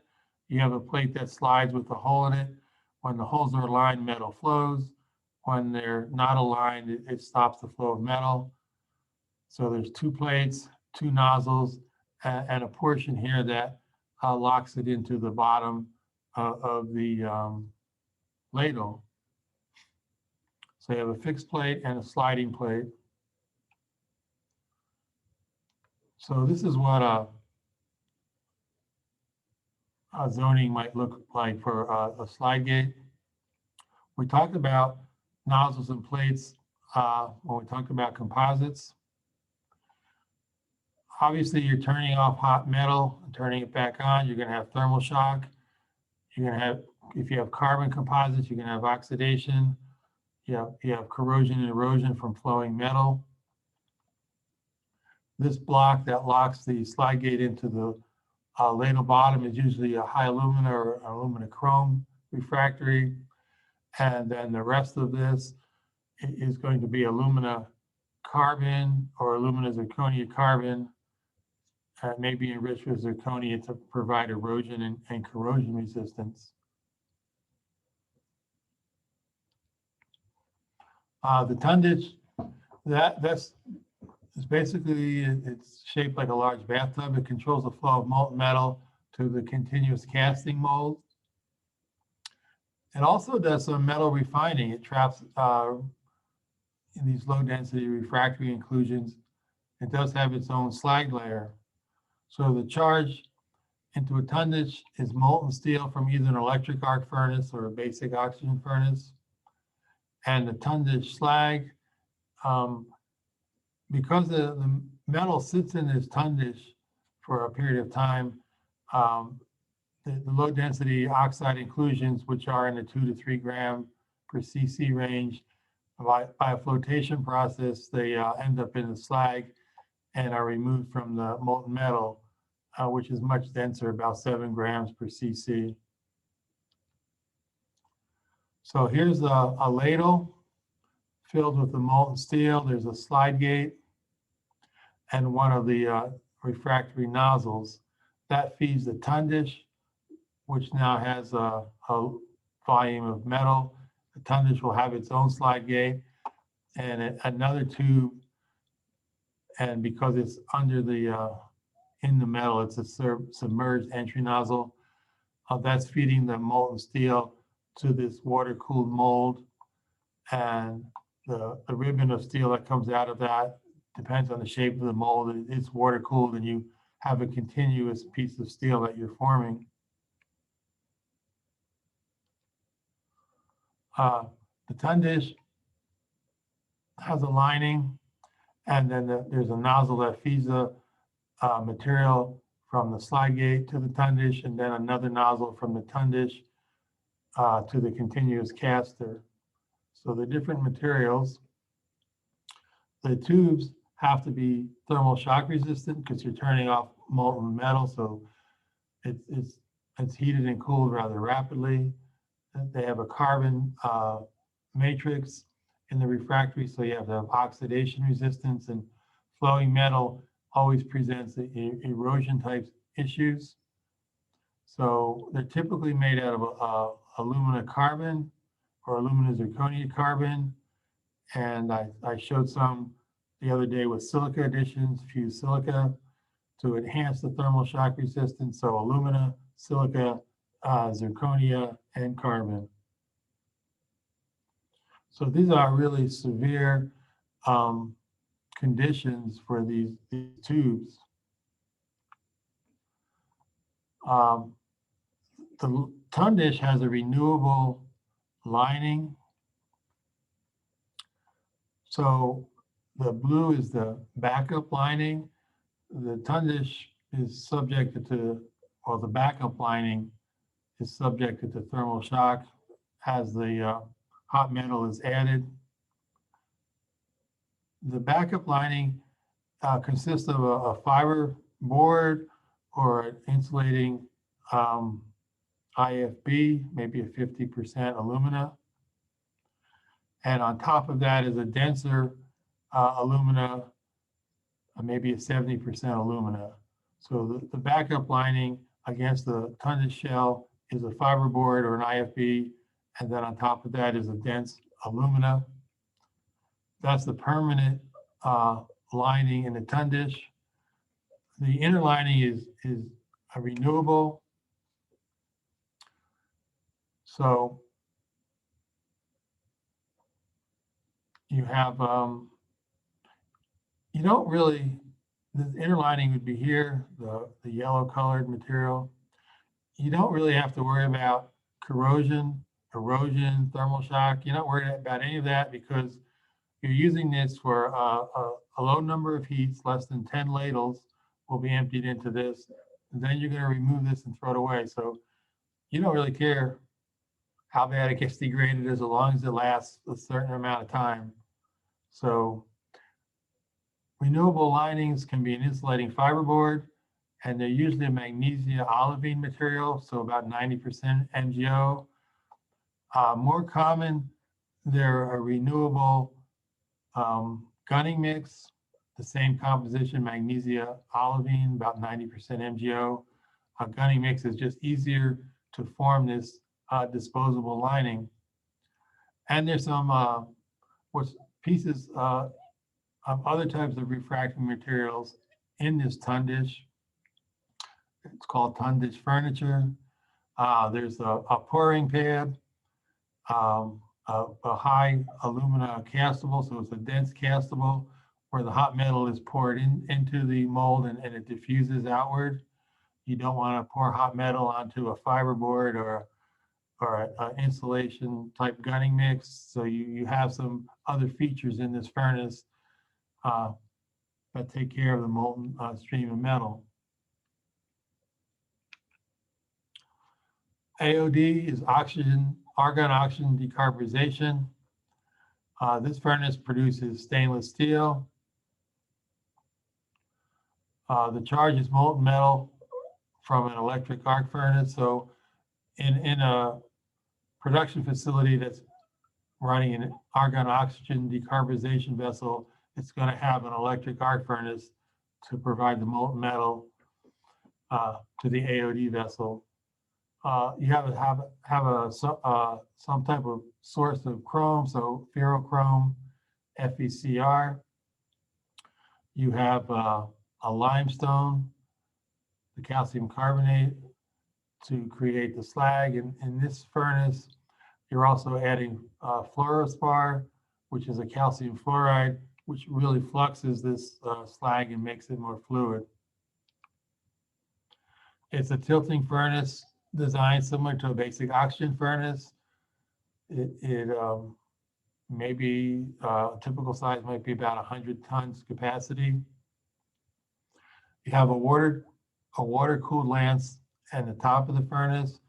You have tuyeres in the bottom of the furnace, and both the lance and the tuyeres can blow a mixture of oxygen, argon, and nitrogen. So the carbon and the iron is oxidized. That generates heat, generates high temperatures, maybe 1800 degrees C.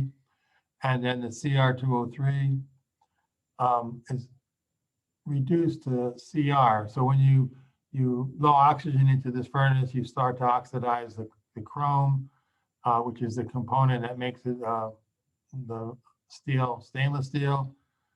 And if you make it reducing conditions with an argon nitrogen gas, you then put that chrome back into the metal.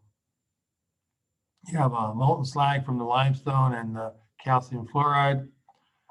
You trap your impurities in the slag, and you rotate the furnace to tap the stainless steel, and you invert it to tap the slag. So when you're running high oxygen, when you're blowing high oxygen levels through the metal, carbon plus oxygen is going to produce CO. You're going to remove the carbon, and the chrome plus oxygen is going to form Cr2O3, the oxide, and that's going to end up in the slag. So you're taking chrome out of the metal and putting it in the slag. But then when you run a high argon nitrogen level, that reduces the Cr2O3. So now Cr2O3 plus carbon gives CO gas, and now you have chrome back in the metal. So here's a schematic diagram of an AOD vessel. Gases are blown through the bottom, argon, oxygen, nitrogen, or air, and they're blown through the top lance. Same thing, oxygen, argon, nitrogen. Here are the pivots on the side so the furnace can be rotated. Slag corrosion, thermal shock, and the sidewalls, moving slag and metal erosion, hot metal impact in the bottom. So these working linings tend to be mag chrome or dolomite. Basic slag, it tends to work rather well. The safety lining, the backup safety lining, is also a mag chrome material.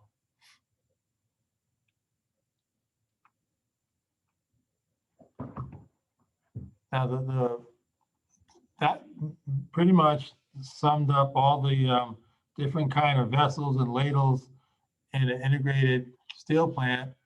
The other applications, the first one is for an aluminum reduction cell, basically making aluminum from aluminum oxide. So bauxite is one of the sources for aluminum oxide, and you convert the aluminum oxide to aluminum metal. And you dissolve the aluminum oxide in what's known as cryolite. It's a sodium aluminum fluoride material. Bauxite, or pure alumina, if you recall, melts at over 2000 degrees F, 2000 degrees C.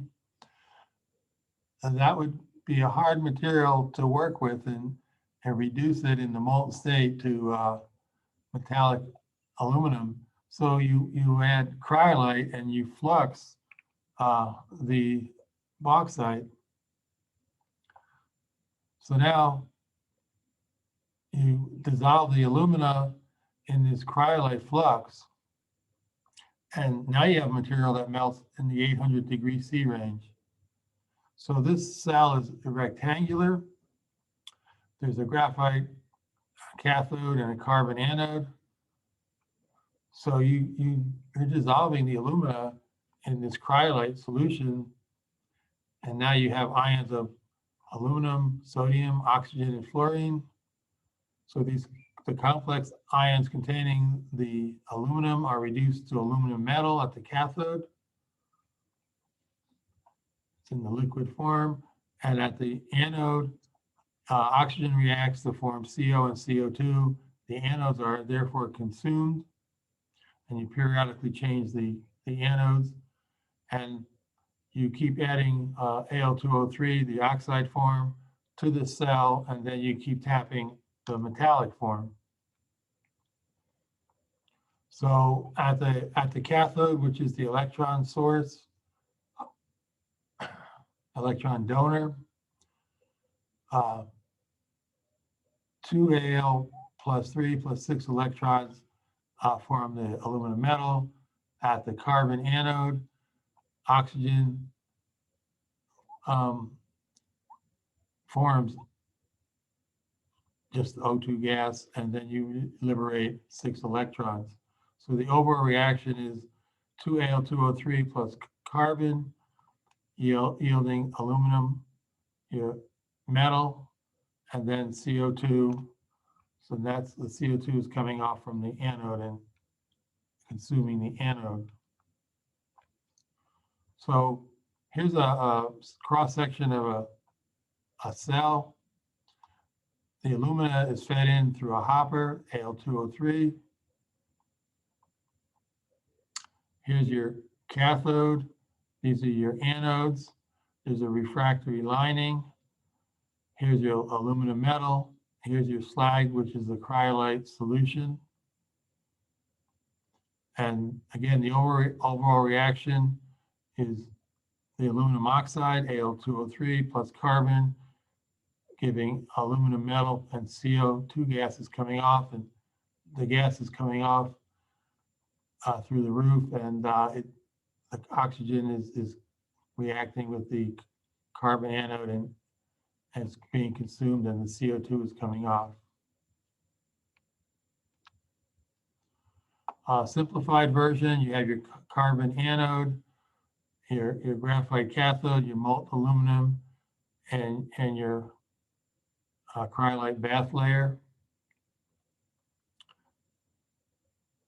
The primary corrosion mechanism here is due to the presence of this very corrosive cryolite-based slag. Sidewalls are carbon. The bottom is the graphite cathode. So these are just carbon lined. Better material perhaps is silicon nitride bonded silicon carbide. It's quite a bit more expensive than carbon. So these tend to be lined with carbon. And basically it's a 2-layer system. There's a backup layer of insulation, usually an IFB or an insulating castable.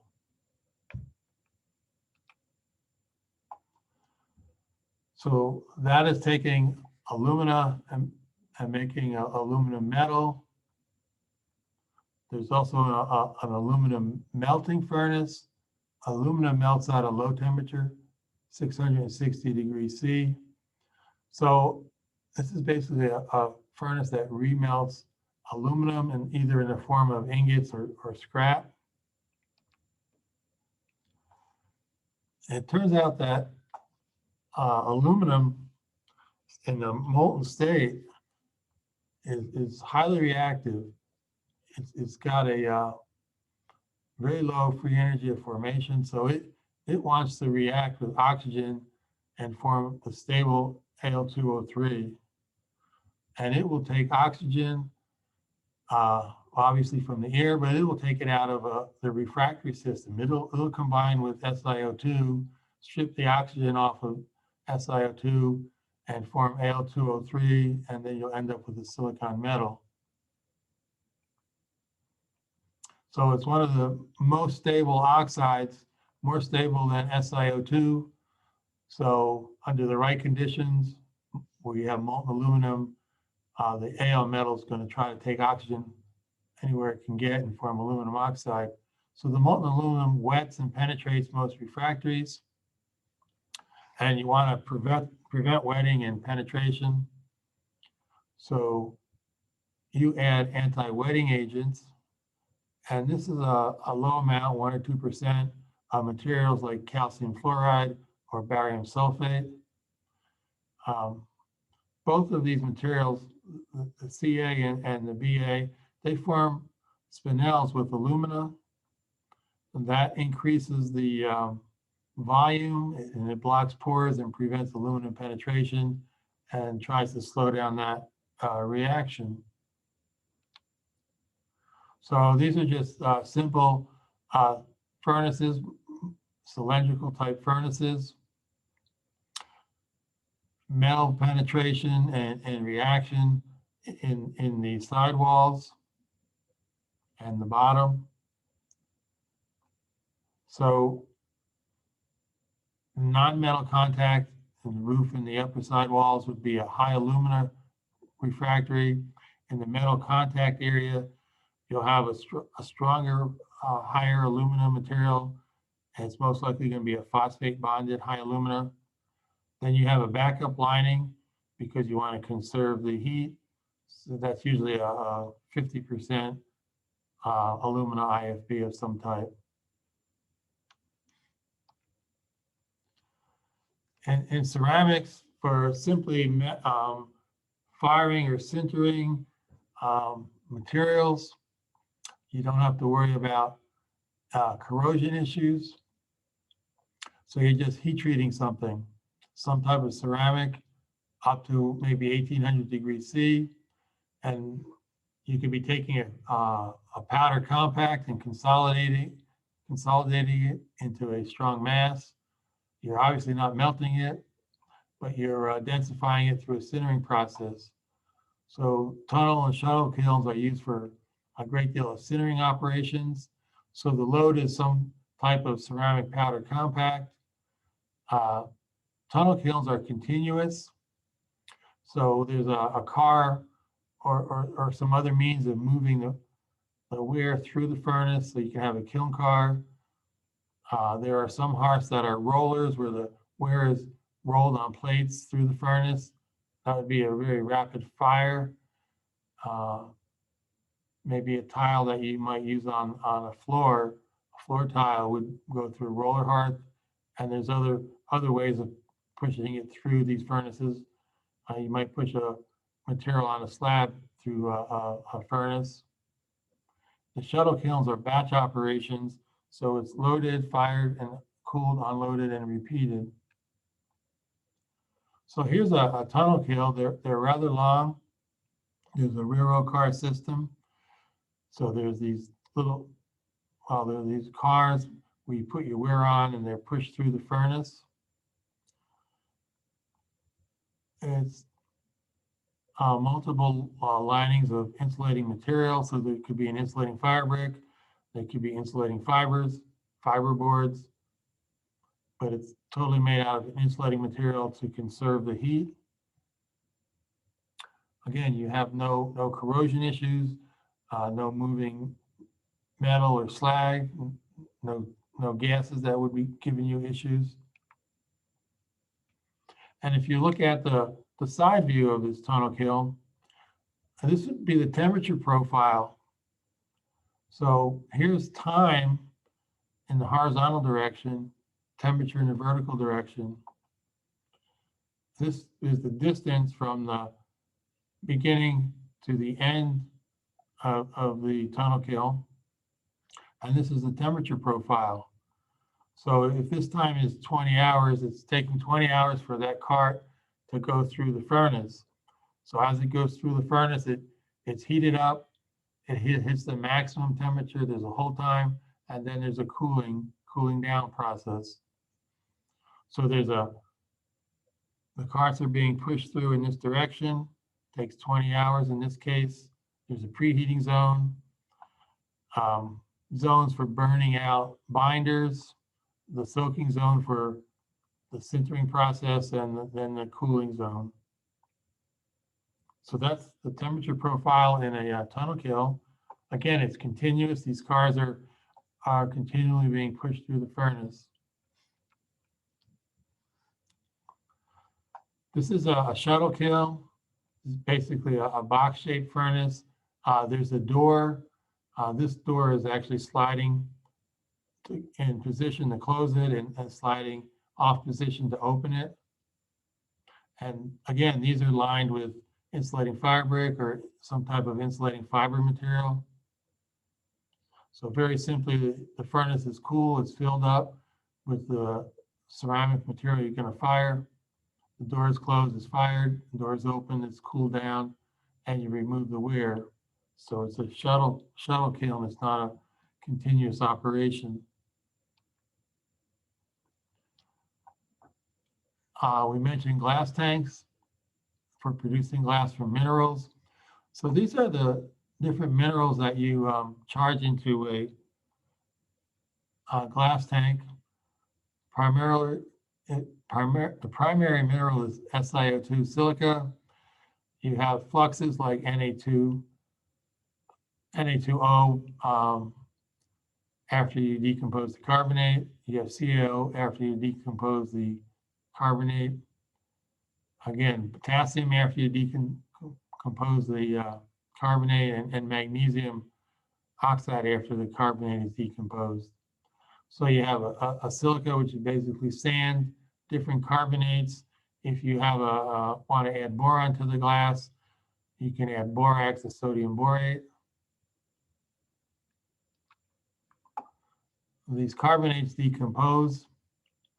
So pretty much the only chemical reaction here is decomposition of the carbonate materials.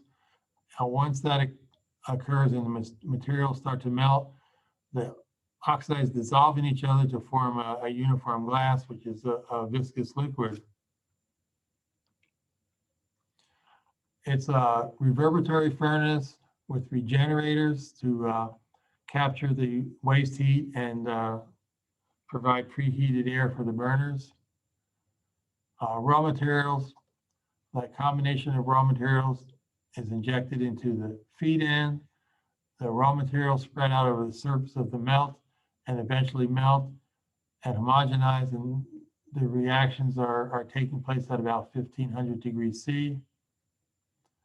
Molten glass, as part of the fining operation and to remove bubbles, the molten glass is passed under a submerged throat and drawn off at the exit end of the furnace to various forming operations. Glass tanks last 5 to 10 years, so it's a long campaign life.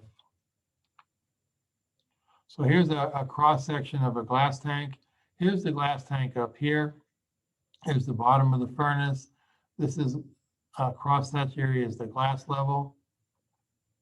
There's a regenerator on each side of the glass tank.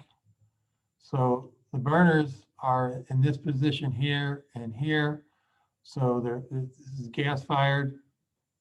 So the burners heat the furnace, and you have a bank on each side. So one bank is running at one time and the other side is shut off. So when this side is running, for example, the gas is moving from right to left. The exhaust gas goes through this regenerator and it heats up a refractory brick checker system. So the bricks store the heat.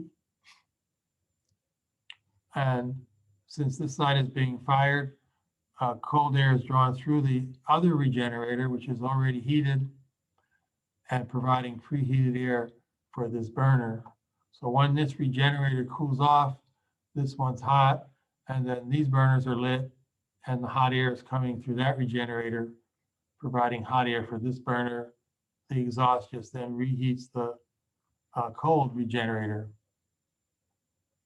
So that's how a glass tank works. Here's the top view. There's one regenerator on this side, the other one's not shown. Here's the melter. Here's the feed end. The batch comes through the feed end, spreads across the molten glass, becomes homogeneous. It goes under this throat. And here's the side view showing the burner ports where the batch is fed in, the glass level, and this submerged refractory or throat. And then it goes to this refiner area, and then it goes to various forming operations. Here's another view of the furnace with the two regenerators. I mentioned electrical heating elements. They'd be in these areas here where you want to boost the temperature. When we talked about electrical resistance, you want to have refractories in here that aren't electrically conductive. So here's the glass tank right here. You have alkali corrosion on the crown or roof from the alkali vapors. We discussed an alkali vapor test the other day. You have glass corrosion, obviously at the glass line and below the glass line. We also discussed a glass corrosion test. So the roof is usually silica. It can also be mullite. It can also be high alumina, but it's most likely going to be a silica refractory. The bottom can be a fused cast AZS or a sintered AZS or even zircon, depending on the type of glass and the temperatures that the refractories see. The sidewalls are fused cast AZS in the side for maximum corrosion resistance. Then the regenerators, you're passing hot gas through, then you're passing cold gas through, so there's a thermal shock issue, and then there's batch carryover. So alkali vapors can be carried over into the regenerators and cause corrosion issues. So the top portion of both of these regenerators is always hotter than the cold portion. So the most thermal shock issue, the thermal shock issues are more prevalent in the tops, and so are the alkali corrosion issues. So the top has MgO or mag chrome. The bottom will have a lower grade of, the middle will have a lower grade of MgO, and then going down to the bottom, also a lower grade of MgO or even a high alumina refractory. So you're having higher grade MgO type refractories near the top and lower grade materials near the bottom.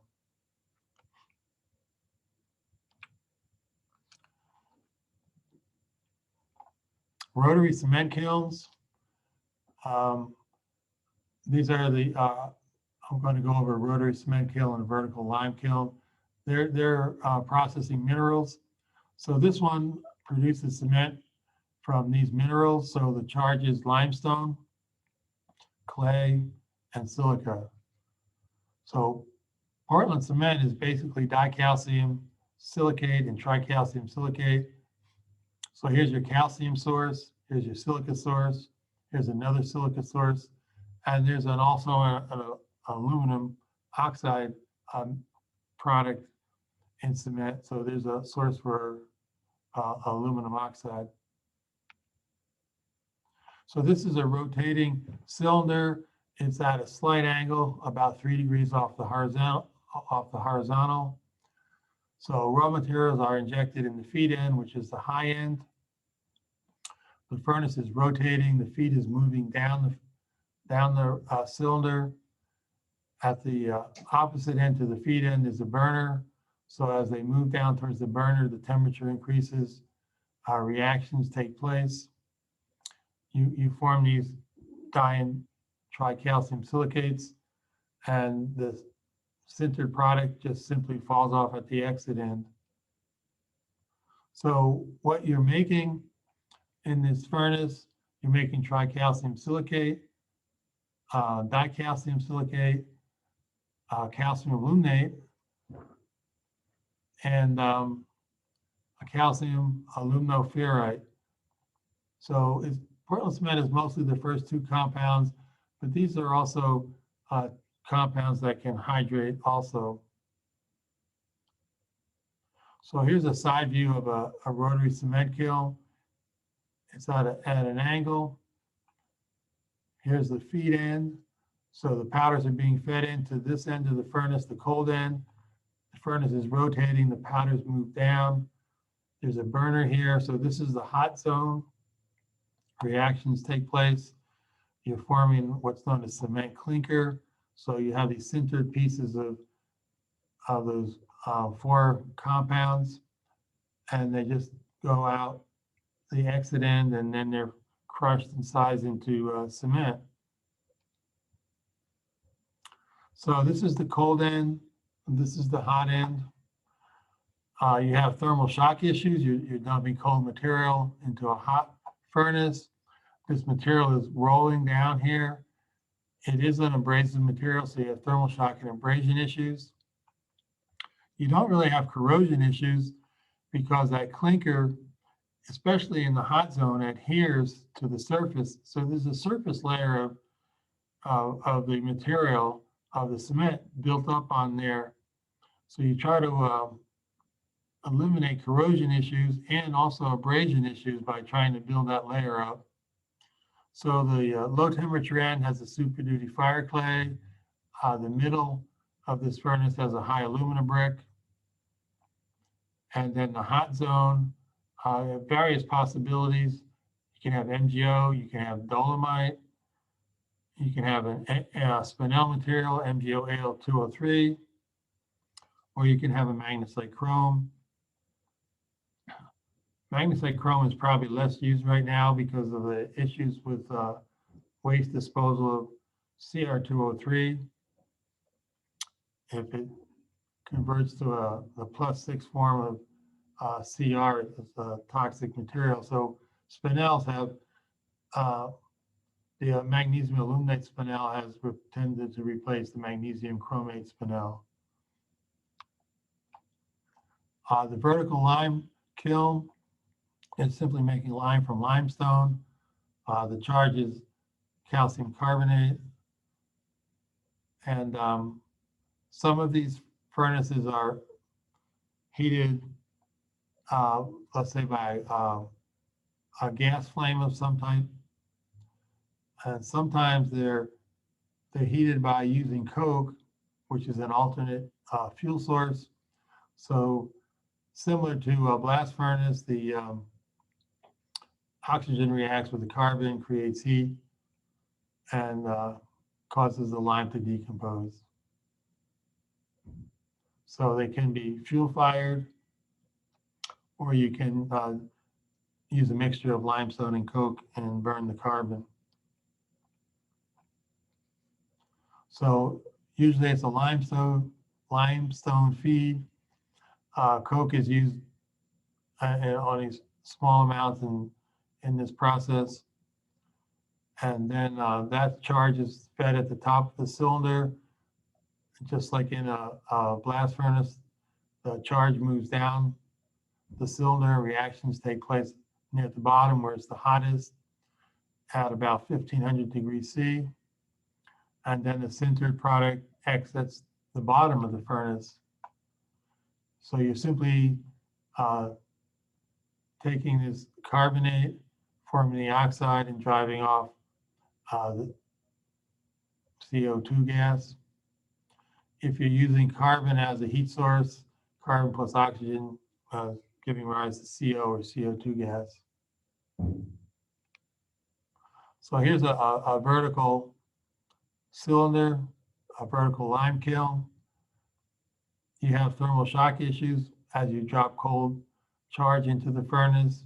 You have abrasion issues as the charge moves down the walls of the furnace. So these are usually three types of linings. You have a working lining, which would be MgO or the magnesite chrome material. You also have an insulating lining against the metal shell, which would be an IFB. And you have a backup lining, a lower grade alumina, maybe a 50% Al2O3. And at the top, where the charge comes in, and you're worried about abrasion, you might have a very high Al2O3 refractory.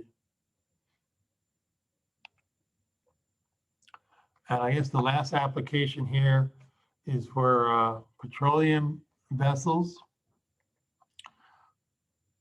So in these vessels, these reaction vessels, you're producing a hydrocarbon fraction from a crude oil. So there's different processes. There's a distillation process, which is a separation process. There's other chemical reactions that involve a catalyst. You can break down the crude oil or crack it. You can build it up or polymerize it or reform it and rearrange it.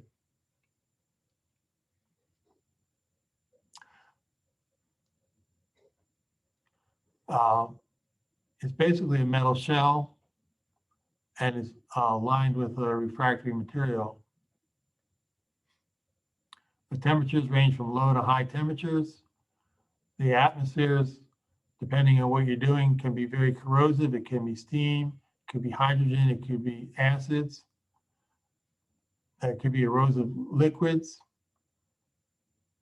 that are passing over the surfaces. These liquids can have entrained particles, so they could be abrasive. So depending on the process, you have all different types of possibilities here. So this is just a simple metal shell.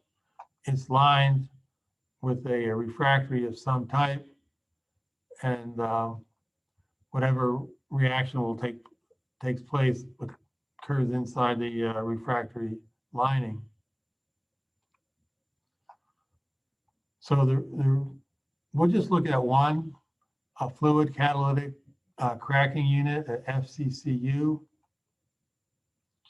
So the reaction vessel, you have crude oil. It's circulated over a catalyst, and maybe they're in spherical form. So it's a catalyst that breaks down the oil into various products. That catalyst becomes contaminated with coke. So that catalyst is moved to a regenerator vessel where the carbon is burned off of the spent catalyst and the catalyst is renewed. So the linings on these vessels, the campaign life is about 5 to 7 years. So here's the reactor and here's the regenerator. So the oil is broken down in this reactor. And there's a catalyst. There's a lot of movement of the catalyst and the oil in here. So there's a lot of stirring. There's heaters. So when the catalyst is spent, it goes through the spent cat line, goes to the regenerator. The catalyst is renewed, and then it's fed back in to the reactor. There's a lot of CO generated in this process, so you have to worry about CO disintegration. The catalyst is moving through these tubes, and they're moving, especially in the reactor. So there's an abrasion issue. So these are aligned with monolithics. So there's a dense working lining, low cement, high alumina castables. And then there's a backup lining, which is an insulating lining, maybe an alumina silica type castable. So that's what the refractories look like in some type of petroleum reaction vessel. Well, that was the last slide. Too bad we have a funny little box today. I don't know have to figure out what that was. And I'd like to thank you for your participation in this course. I hope you got something out of it. I try to cover a lot of material in a pretty general way. If you have any questions now or in the future, any questions maybe relating to your applications, you can always give us a call. You know, we're the Art and Ceramic Foundation. We have an educational mission. So we're here to help you if you need it. So again, thank you.